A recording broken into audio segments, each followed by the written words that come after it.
If you're new to this idea of living a frugal lifestyle and you're finding that it's a little bit overwhelming or you just don't know where to begin, I have 5 primary steps for you to focus in on to help get you started. Throughout this journey of living on less, you'll find yourself repeating some of these steps over and over again because they are some of the foundational aspects of being able to manage your money with intelligence and intentionality.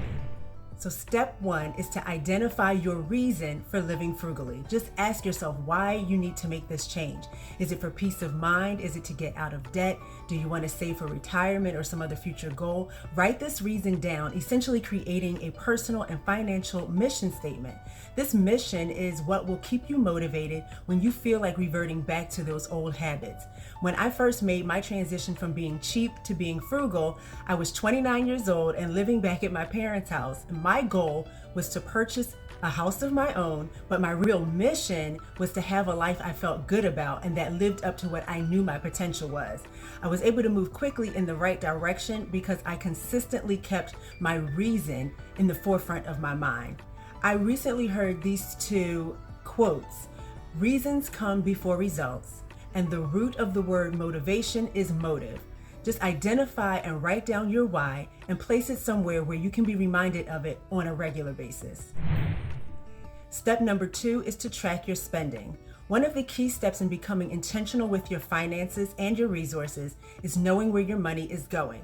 If you plainly lay it out, you'll be able to see where you can make changes. Now, it's recommended that you track your spending for a 30-day period so you can see what you spend your money on during the course of a month. The information that you gather about your spending habits is going to inform how you set up your monthly budget. So basically, each day you'll just keep receipts, or you'll quickly go through your bank account and write down your purchases for the day. And then you're going to create categories for the purchases such as auto and gas, entertainment, groceries, clothing, etc. And if you are a pencil and paper kind of person, you can download my spending tracker and expense category sheet to help you in this process. But seeing exactly what you spend your money on will help you see what things you don't need and that are unnecessarily consuming your money. Then you can eliminate those things and begin to set limits on the other things, and this information will ultimately go into a budget. So this leads us to step number 3, which is to set a budget. A budget sets boundaries. Now, if you're someone that doesn't like the word budget, you can call it whatever you want. You can call it your money guide or your monthly financial plan. You can call it a wheel of fortune. It doesn't matter. A budget by any name is still a budget. And the beauty of creating a budget is that it serves as an outline for how you're going to spend your money for the month. It helps you to stay on track and measure your progress towards your financial goals.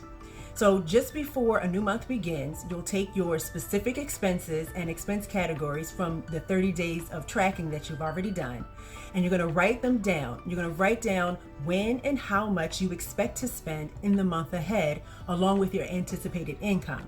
Now, if you find that your expected expenses exceeds your income, then you have to make adjustments to the budget so that expenses are lower than your income.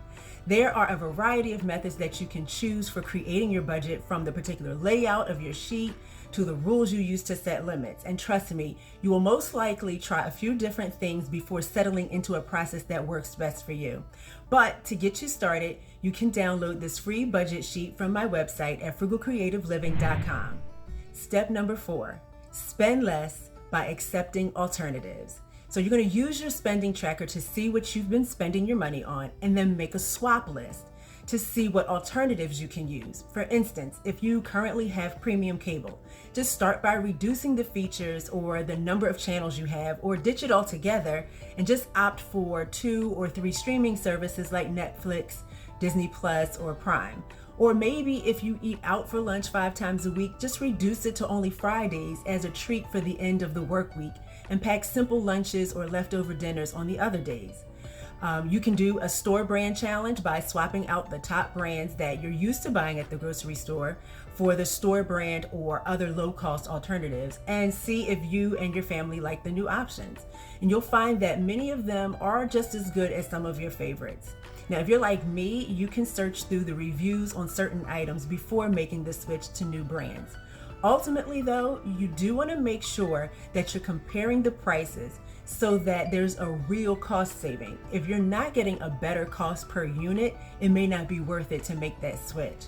But start by making that swap list and give the alternatives a try. Step number 5, and this is always my favorite, is to create more.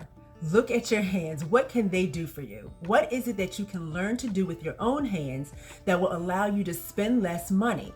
Just look around your house. What can you recreate with the things right in your own living room? If you feel like maybe you need to redecorate your home, but it'll be too costly, what you really can do is just rearrange and repurpose some of what you already have.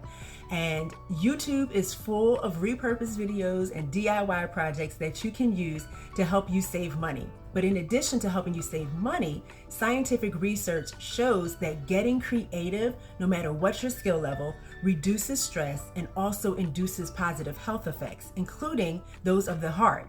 So this time of transition does not have to be stressful. You can just start by identifying your reason for wanting to live frugally, track your spending for 30 days, set your budget, find some alternatives for your current expenses, and then seize the opportunity to make some things with your own hands. There is no telling what you'll be able to come up with when you decide to spend less and create more. See you next time.